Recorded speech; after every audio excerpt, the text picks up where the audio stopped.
Hello friends, आज हम मुंशी प्रेमचंद्र द्वारा लिखित पूस की रात की कहानी का समरी जानेंगे। इससे पहले हम थोड़ा सा मुंशी प्रेमचंद्र जी के बारे में जान लेते हैं। मुंशी प्रेमचंद्र हिंदी के युग परिवर्तक कहानीकार माने जाते हैं। पहले वे नवाब राय के नाम से उर्दू में लिखते थे।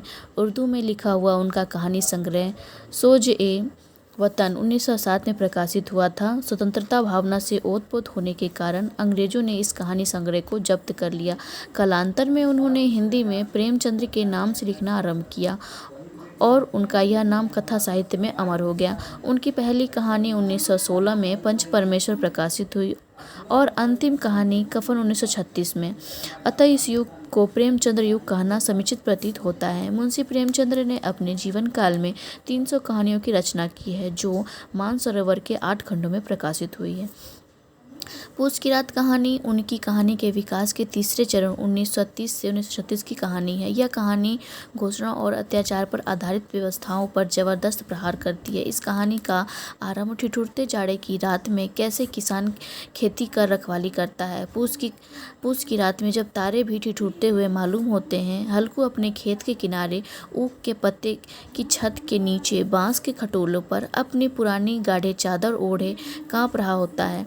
अपने कुत्ते जबड़ा को अपने शरीर से सटाकर वह उसे सेक को की तरह भोंकता है। सब प्रयत्न करने के बावजूद कुछ न पाने की निरुपायता उसे अकर्मण्य बना देती है। वह नील गाय द्वारा खेत को बर्बाद होते देख रहा है, परंतु कुछ भी कहने या करने में असमर्थ है। सब खेत की हालत देखकर हल्कू और उसकी पत्नी मुन्नी दोनों प्रतिक्रिया अलग अलग होती है।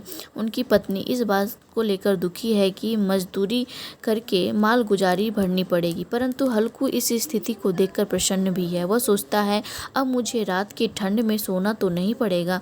पूस की रात कहानी के नायक का किसान जीवन में चिपके रहने का स्वप्न टूट जाता है और वह गोदान के गोबर की भांति मजदूरी की ओर बढ़ता है। इस कहानी में सच्चाई को नग्नता रूप में प्रस्तुत करने का प्रयास किया गया है। किसान जो सोचता है, परंतु कार्य उसके विपरीत ही होता है। इस कहानी में हल्कू जो होता है, वह पूस की जो ठंडी रात होती है उसमें वह ठिठुरता रहता है। उसे ना वो आग जलाने की कोशिश करता है, फिर भी वह आग पूरी रात नहीं जल पाती, थोड़ी देर में ख़त्म हो जाती है और वो किसी तरह ठुठुर कर अपनी रात बिताता है। और ना ही उसके पास ओढ़ने के लिए अच्छी चादर होती है, जिसके वजह से वो हल्कू चाहता है कि मुझे इस रात की परेशानी से छुटकारा मिल जाए। लेकिन उसकी पत्नी मुन्नी चाहती है कि अगर हम खेती किसानी करेंगे तो इससे हमारी गरीबी में कुछ राहत मिलेगी।